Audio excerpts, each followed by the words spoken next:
Halo, selamat pagi, saudara-saudara semua. Selamat hari Minggu kepada kita semua. Saya Hendy Wijaya. Kali ini saya akan melanjutkan seri Didaskalia atau pengajaran tentang antropologi atau tentang doktrin manusia seperti yang diajarkan di dalam kitab suci atau Alkitab, khususnya yang ditulis dalam Perjanjian Baru seperti oleh Rasul Yakobus, Rasul Paulus, dan Petrus. Nah, kemarin kita sudah menjelaskan tentang manusia alamiah atau natural flesh, natural man, kemudian manusia daging atau man of flesh, dan sekarang bagian yang ketiga adalah man of spiritual atau pneumatikos anthropos. Jikalau manusia alamiah adalah semua orang, ya, mereka yang hidupnya dikuasai oleh hal-hal alamiah yang tidak bisa menerima dari Roh Kudus, maka mereka akhirnya jatuh ke dalam manusia daging. Lalu manusia daging inilah yang akhirnya membuat kita menjadi alienated, ya, menjadi terpisah dari Allah, karena Allah adalah sifatnya roh, sedangkan manusia daging itu bersifatnya daging. Nah, bukan berarti daging adalah sesuatu yang dosa, tetapi daging ini ibarat seperti hal-hal yang bertentangan dengan Roh Kudus. Artinya yang memang dosa yang membakar apa namanya, tubuh, jiwa, dan roh kita jauh daripada Allah. Kenapa? Karena dibakar oleh yang namanya dosa atau pelanggaran kita kepada Allah. Itulah yang namanya sifatnya daging, sehingga akibatnya kita jatuh ke dalam dosa, dan upah dosa itu adalah maut atau kematian itu sendiri. Nah, saya sudah menjelaskan itu tentang natural man dan apa, fleshly man. Nah, sekarang kita akan lihat the spiritual man, ya, man of spiritual. Apa kata Alkitab tentang pneumatikos anthropos ini? Saya mulai dari kutipan Saint Theophan, ya. The Reclus menuliskan dalam renungannya di dalam 1 Petrus 3:15, tetapi kuduskanlah Kristus di dalam hatimu sebagai Tuhan. Nah, menguduskan Tuhan dalam hati seseorang adalah jiwa dan roh dari manusia yang tersembunyi dalam hati atau manusia batinia yang tersembunyi. Dalam 1 Petrus 3 ayat 4. Nah, yang kita bicarakan sebelumnya, sebagaimana pada awalnya Tuhan menciptakan manusia berasal dari debu tanah, serta menghembuskan padanya nafas hidup. Kejadian 2:7, dan manusia menjadi apa yang seharusnya jadi. Ya, nah itulah untuk apa manusia diciptakan. Manusia diciptakan dari debu tanah. Nah, kalau hanya debu tanah saja, manusia tidak bisa menguduskan Allah. Oleh sebab itu, Allah memberikan nafasnya, rohnya kepada manusia, supaya debu tanah itu menjadi hidup, dan ada roh yang merupakan asal dari roh Allah, bisa menguduskan Tuhan. Nah, demikian manusia tersembunyi dalam hati atau manusia batini yang tersembunyi diciptakan dalam batin untuk melakukan kebajikan-kebajikan yang hanya akan menjadi seorang manusia rohani yang nyata apabila hatinya menguduskan Tuhan. Begitu kata Saint Theophan. Demikian kita membaca dalam doa Bapa kami, dikuduskanlah kiranya namamu. Nah, jika hal ini tidak terjadi, maka manusia yang terbentuk dari kebajikan-kebajikan yang disebutkan tadi akan berakhir seperti bayi keguguran, tanpa roh kehidupan. Ya, jadi pada dasarnya unsur pembentuk manusia itu dari tanah dan debu, tidak ada itu unsur alamiah. Maka kita menjadi manusia alamiah. Ya, tetapi manusia alamiah saja tidak cukup, dia harus empower, harus dihidupi oleh roh Allah itu. Jadi roh manusia yang berasal dari nafasnya Allah tadi atau rohnya Allah tadi, itulah yang harus menguduskan tubuh ini. Sebab tubuh ini pada dasarnya disebutkan dari tanah itu sifatnya adalah gelap, ya, berubah menjadi kudus ketika Allah menghembuskan nafasnya. Artinya tubuh itu menjadi hidup untuk menguduskan atau memuliakan Allah. Nah, demikianlah apa namanya, ketika kita hanya hidup berdasarkan manusia alamiah, itu sama seperti kayak binatang yang juga terbentuk dari debu dan tanah yang pada akhirnya mati menjadi debu dan tanah. Tapi binatang hidupnya by insting. Nah, kalau kita tidak punya roh, maka kita hidupnya seperti by insting. Nah, inilah yang menjadi manusia alamiah yang pada dasarnya seperti dikatakan di sini oleh Theophan, bayi keguguran tanpa roh kehidupan. Biarlah hal ini diketahui bagi mereka yang berpikir bahwa mereka dapat menghindar dari tanggung jawab ini hanya dengan sekedar memiliki kebajikan-kebajikan sedikit. Apa ada kaitannya dengan Tuhan? Apakah artinya menguduskan Tuhan di dalam hati itu?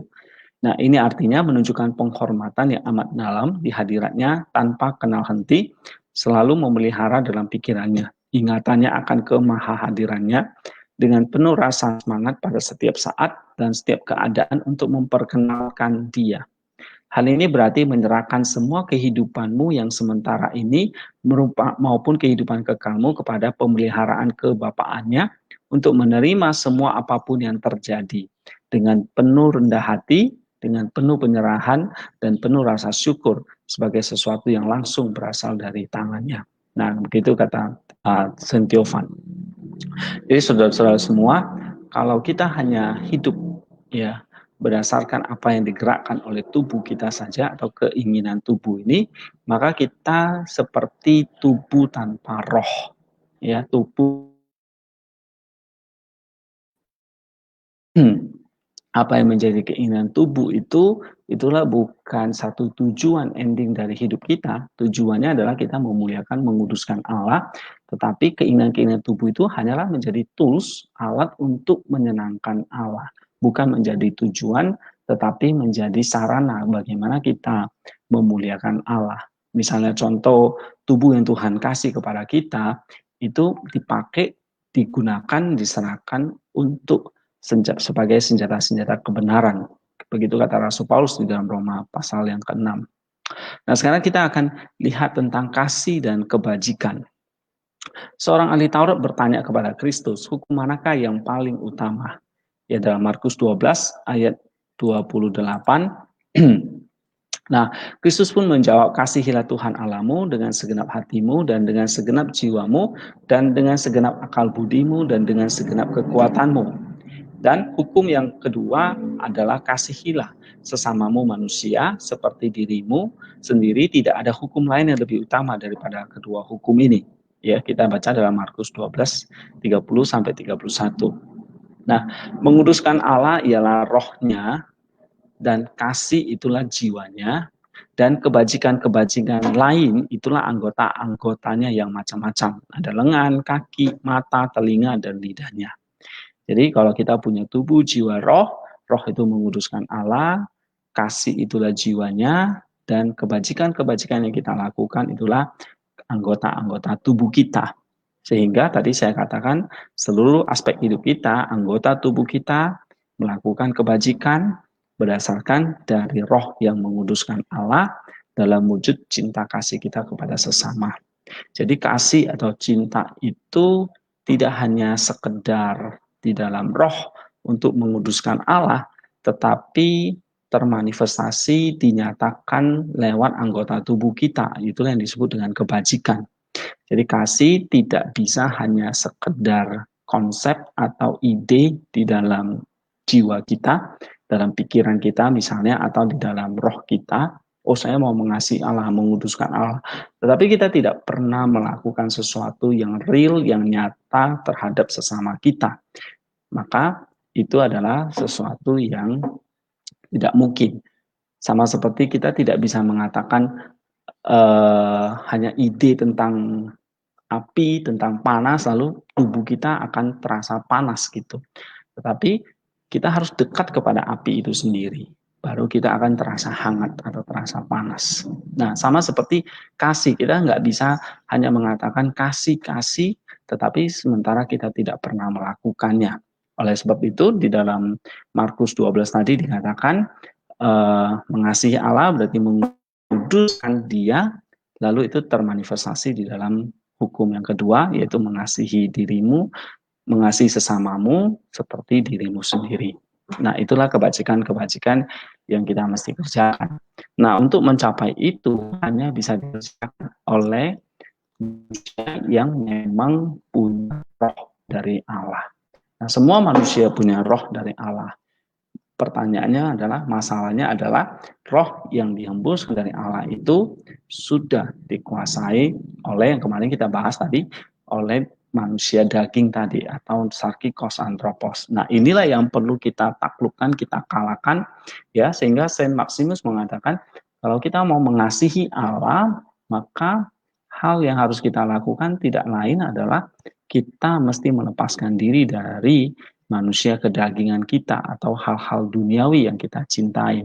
Ya, seperti kata Yesus, kita tidak bisa mengasihi atau mencintai dua tuan, Allah atau Mammon. Kita harus memilih salah satu. Jadi artinya kalau kita mengasihi Allah, memang kita harus bisa melepaskan atau mematikan yang namanya cinta akan Mammon itu atau uang itu. Jadi saudara-saudara, nah untuk bisa mencapai level kasih atau kebajikan-kebajikan itu, memang kita mulai dari roh jiwa kita harus bisa melepaskan hal-hal yang dunia.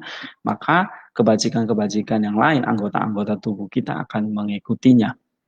Kita sering mengira bahwa melakukan perbuatan baik itulah sebagai kebajikan yang terakhir. Kita berpikir bahwa mereka dapat melupakan yang lain cukup hanya melakukan ini saja, tidak berpikir akan Tuhan dan lupa akan kasih. Ini seperti rumah yang belum diberkati atau satu ruangan yang tanpa ikon. Tanpa kasih melakukan perbuatan baik itu seperti satu bangunan dipenuhi dengan patung-patung ukir-ukiran yang tidak memiliki hidup. Lebih jauh lagi yang tunduk pada lumut dan jamur yang merusaknya. Perhatikan hal ini dan tetapkan dalam hati diri kita untuk menciptakan satu manusia yang baru dalam hatimu. Cobalah untuk menempatkan manusia ini di hadapan Tuhan, yaitu Dia yang tanpa ada cacatnya itu. Nah, sebagai contoh konkret kasih yang Yesus ajarkan dalam Markus tadi, ya, ini tentang persembahan janda miskin yang dituliskan oleh Rasul Markus.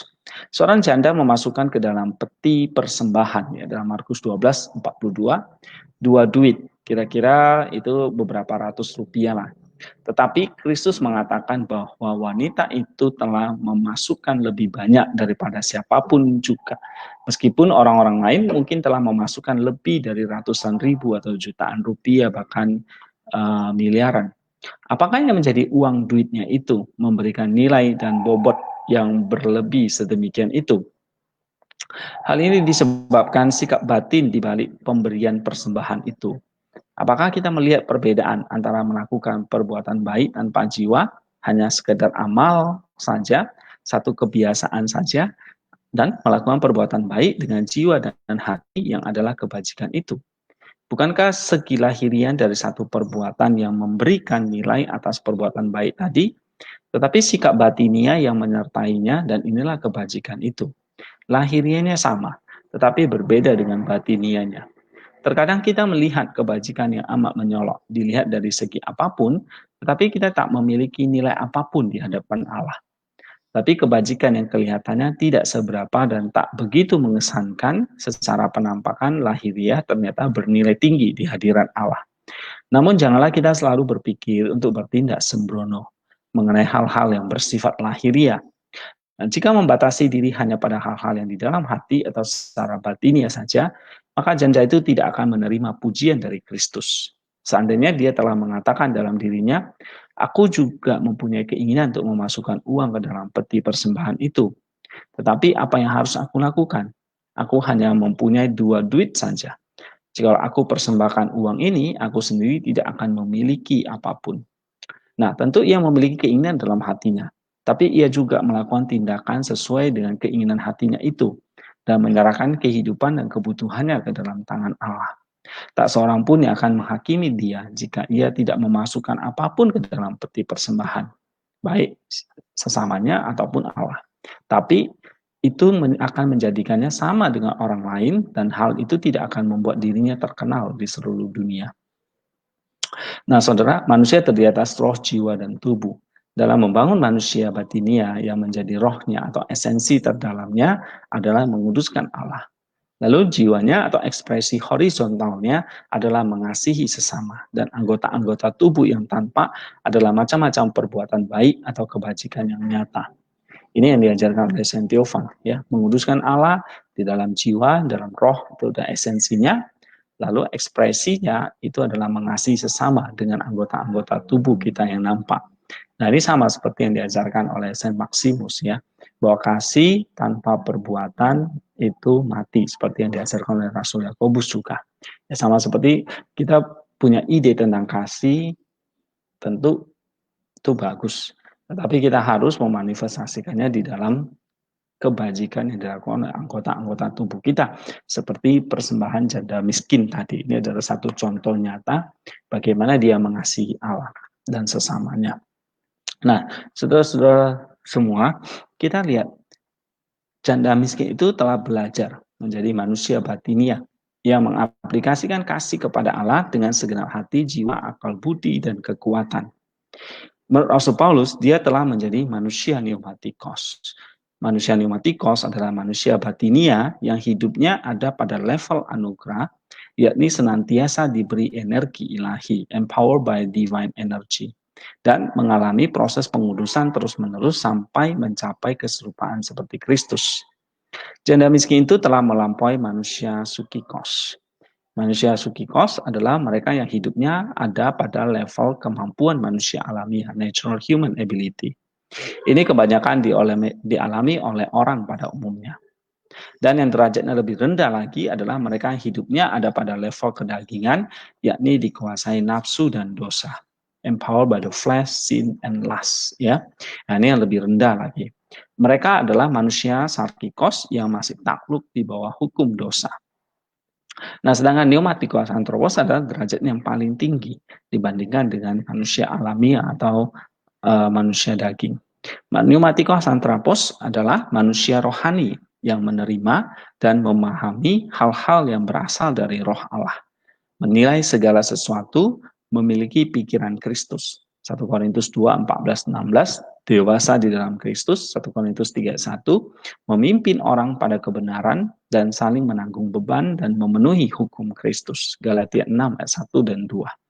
Mereka adalah orang-orang yang hidup di bawah kasih karunia Allah. Hidup di bawah kasih karunia Allah, Roma 6, 14, artinya seluruh hidup dia, roh jiwa tubuhnya dihidupi oleh kasih karunia itu atau energi ilahi itu melalui Roh Kudus di dalam doa. Sehingga iman yang adalah hasil kerja roh jiwa tubuh itu menjadi hidup oleh energi ilahi dalam wujud perbuatan baik yang sesuai dengan kebenaran Allah. Saya sering mengatakan iman itu seperti benih yang akhirnya ditanam dan bertumbuh menjadi buah roh. Nah, dalam prosesnya itulah kita membutuhkan yang namanya energi ilahi untuk memberikan pertumbuhan, ya, memberikan terang, kekuatan, vitamin dalam iman itu sendiri.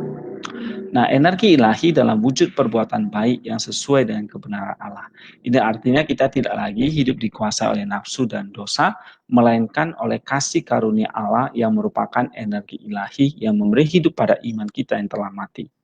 Wujud konkretnya adalah mempersembahkan roh, jiwa, tubuh kita kepada Allah dan dipakai sebagai alat untuk melakukan kebenaran Allah.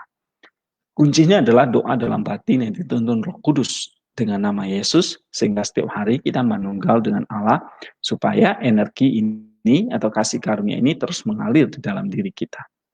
Kemana energi ini mengalir? Energi ilahi ini akan mengalir ke dalam hati oleh Roh Kudus.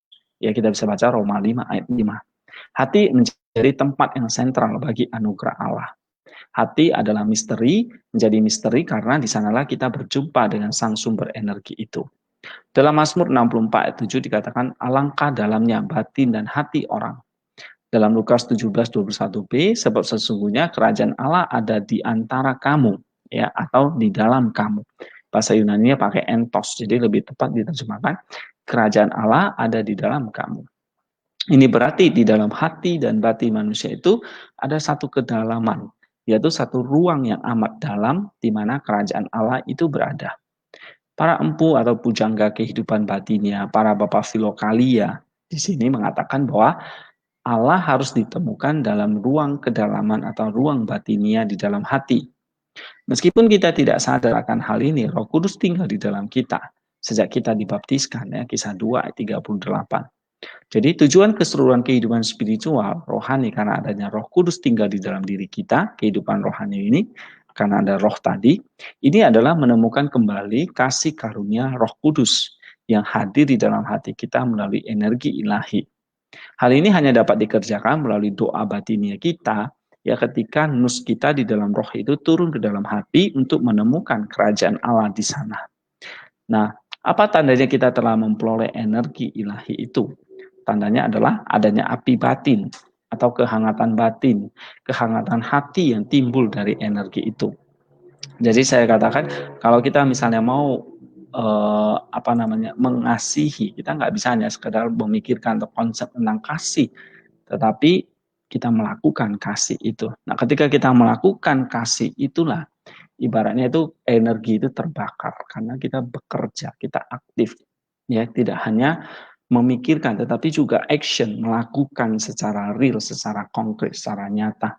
Nah, sehingga energi itu dibakar dan akhirnya energi dibakar itu akan timbul percikan api, timbul kehangatan, timbullah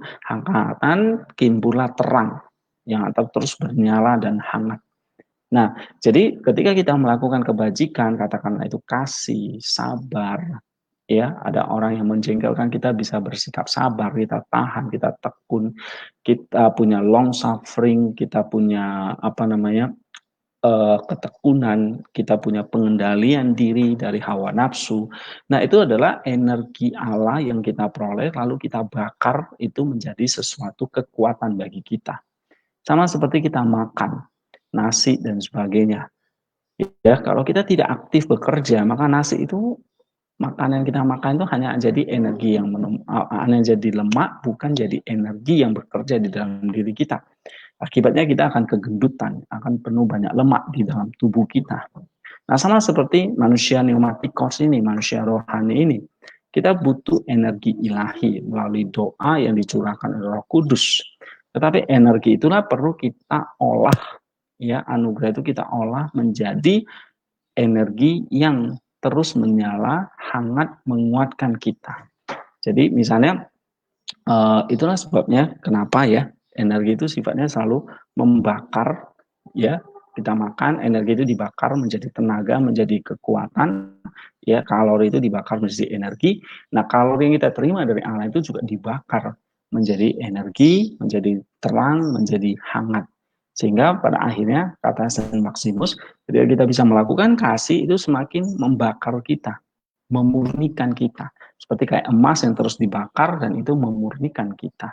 Nah, demikianlah kehidupan spiritual kita. Ketika kita bisa sabar menghadapi orang yang mungkin tidak menyenangkan bagi kita, kita sabar dalam menghadapi hal-hal pandemi seperti ini, ya. Ada banyak pergumulan, ada banyak tantangan yang kita hadapi dalam situasi seperti ini, tetapi itulah saatnya kita bagaimana mempercayakan hidup kita kepada Allah. Jadi Maximus mengatakan kita punya faith.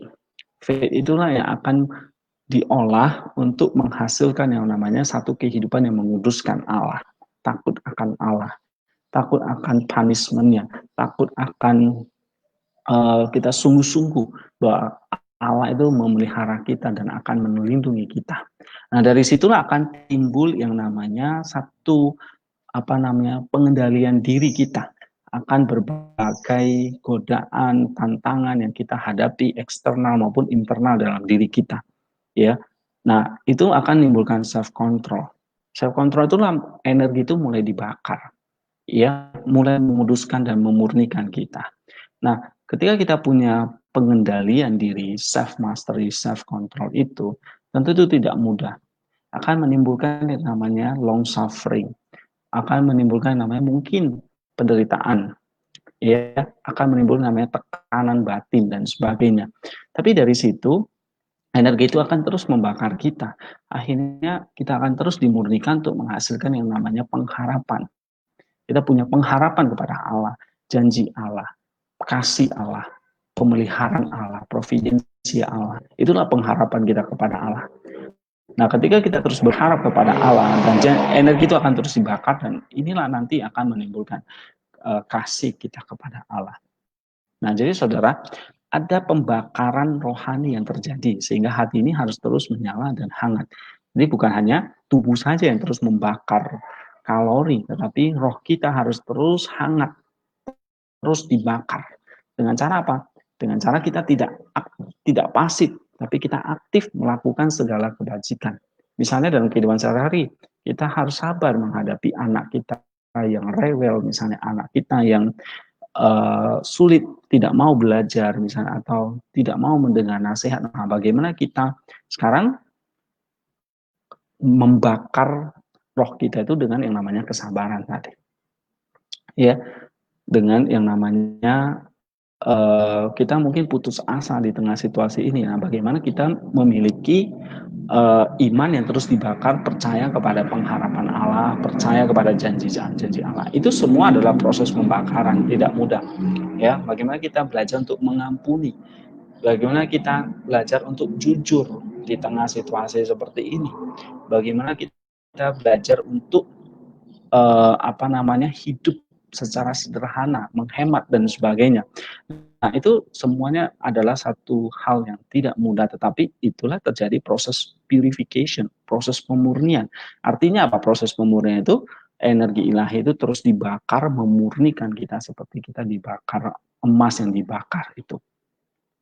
Api batin, ya, ini menjadi tanda kita hidup di bawah anugerah Allah, kasih karunia Allah. Namun api batin ini bisa meredup jika kita tidak hidup dalam doa bersama Roh Kudus.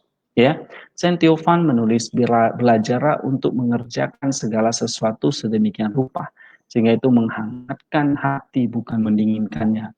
Apakah engkau membaca atau berdoa, bekerja, berbicara dengan orang lain, engkau harus berpegang teguh pada satu tujuan ini, yaitu untuk tidak mengizinkan hatimu tumbuh menjadi dingin. Jagalah agar tungku batinmu selalu panas dengan selalu mendaraskan satu doa pendek. Dan berjaga-jagalah atas perasaanmu, kalau itu akan menghilangkan kehangatan itu. Nah, ini nasihat praktis ya bagi kita oleh dari Saint Theophan. Mari kita secara praktikal yang kita bisa kerjakan dalam hidup ini adalah kita perlu energi ilahi itu, kita perlu hidup di bawah kasih karunia atau anugerah Allah itu dengan cara apa? Bagaimana energi itu membakar, memurnikan manusia rohani kita dalam satu wujud yang akhirnya kita manifestasikan sebagai satu wujud kebajikan-kebajikan. Misalnya sabar, ketekunan, pengharapan, ya. Lalu seperti kata Rasul Petrus ya, kesalehan, pengendalian diri, ya, long suffering, apalagi pengampunan dan sebagainya. Yang pada puncaknya itu adalah memang kasih kepada sesama maupun kasih kepada sesama saudara maupun kepada siapa saja. Nah, saudara-saudara, kita perlu berolahraga, mengeksersis apa yang kita miliki, ya, dengan mulai dari orang-orang yang ada di sekitar kita, mungkin anak istri kita, saudara kita, apa yang ada di rumah, kemudian apa yang ada di tetangga, kita mencoba untuk mempraktikkan itu. Ya, kita misalnya punya apa yang kita bisa berikan, ya, ataupun kita tidak memiliki apa, tetapi saudara punya hati, punya pikiran, punya jiwa untuk mendoakan mereka, ya. Lalu saudara, apa yang saudara miliki, belajar seperti janda miskin tadi, itu bisa dipakai untuk membakar spiritual kita, baik dengan kebajikan-kebajikan yang kita alami, ya, maupun hal-hal lain yang kita bisa kerjakan untuk sesama kita, ya. Nah, saya akan mengutip satu kutipan dari Saint Maximus yang terkenal, ya. Dia mengatakan begini, di dalam 400 Century on Love, ya. Dia mengatakan, just as the thought of fire does not warm the body, so faith without love does not actualize the light of spiritual knowledge in the soul. Ya, sama seperti ide atau pikiran tentang api tidak akan menghangatkan tubuh kita, begitu juga iman Tapi tanpa kasih tidak akan menghangatkan atau membakar jiwa kita. Ya. Nah, demikian apa yang bisa saya sampaikan. Semoga ini memberkati kita semua. Thank you. Selamat hari Minggu semuanya.